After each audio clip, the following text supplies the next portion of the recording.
My name is Jason Bro. I'm from Round 8 Studio. I'm head of development team. And what are you folks showing off here at PAX West 2018? We began developing Blast Unleashed since 2016, and for the first time, we announced and showing off the game right now. So the big change, one of the big changes from Blast Online to Blast Unleashed is a new game engine. So how much effort has gone into making the game look different, adding new assets to make the game work on Unreal Engine 4? I would like to make this very clear. Unreal Engine 3 to 4 is a huge undertaking for sure. It makes the game amazing and beautiful. However, that only affects some portion of it. I would like to make sure that I cross out this message that Blast Unleashed is a completely different game. We have developed our progression, our storyline, our combat mechanics, and how the users experience the overall game from scratch. We borrowed the assets from the Unreal Engine 3 version because it was already beautiful to begin with. But I just want to make sure that everyone knows that. And let's talk about the gameplay mechanic. There's a lot of different attack combos, combat mechanics.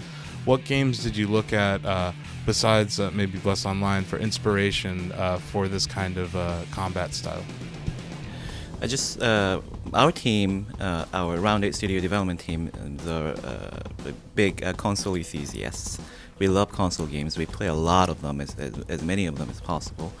But the games that actually inspired us quite a bit is actually Zero Dawn Horizon and another game. Legend of Zelda and Assassin's Creed, yeah, and Origin. Yeah. And this is the series is coming to console with this game. What were some of the challenges outside of just the engine stuff of making a game that maybe was keyboard and mouse, or maybe was for PC gamers, and making it feel good on a gamepad? So using the overall controller itself was something that I anticipated already. So we prepared for it, and we were designing everything for it. Probably the most prominent challenge that we experienced was, in fact, the UX UI, because on PC you can actually show a lot of information at the same time in many different areas of the screen, but console is quite different. So you have to condense all these into more of a kind of visible area for 10-foot experience. For us to do that, it's all about how do we augment all these different skills that exist in the game into a more controllable environment that's friendly for the console users, and that takes up a lot of thought process and energy. For a lot of gamers, this will be the first time they're playing the Blast series. What did you? Is this a game that if you had never played the other one before, you can pick up and play? And what have you done from a design perspective to make it easy for new gamers to the series?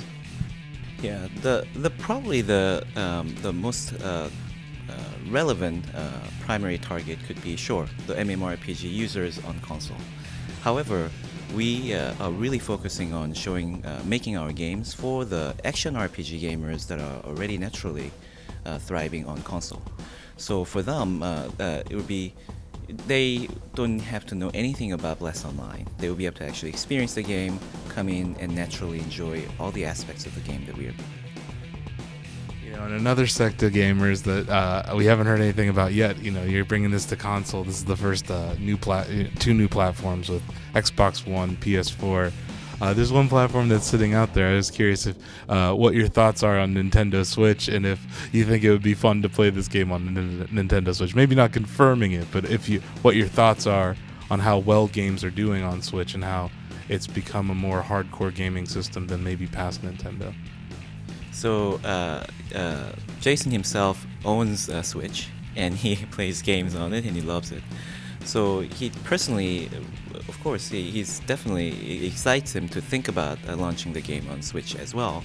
However, that's something that it will take a lot of consideration and exploration in the future. Right now, at the moment, he needs to make sure that he does a good job, and his team does a good job to make the experience and first console we launch the best experience.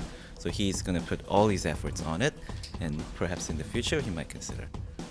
Makes sense. So let's talk about the world that you've created and how big, or is there a hub world, or how will people navigate through the MMO, and how will we interact with other people in the world, and how did you create kind of the universe around this? It's huge. It's MMORPG, and there are some of the key development focus and philosophies the development team actually had, and one of them is to make this game a seamlessly open world that everyone can explore. So it's a vast world, it's open, and it's going to be quite lively. And within that, you'll be able to explore. There are many things you can actually. There are many paths to travel. There are actually mountains and things as well. So you can travel around the world and you can discover different enemies and monsters, adventures and quests, and also treasures. And so kind of experiencing that in a seamless manner is something that he actually you kept it as a philosophy, and you'll be able to experience it in the game. Very cool. And so does the game have a release date, or what is the window for release? Are you in crunch right now? We will have series of beta tests that will be coming up, and it's going to start quite soon. And that's why we are at PAX announcing the game. We are gathering beta signups. So there will be a couple of betas up until now, till the beginning of next year.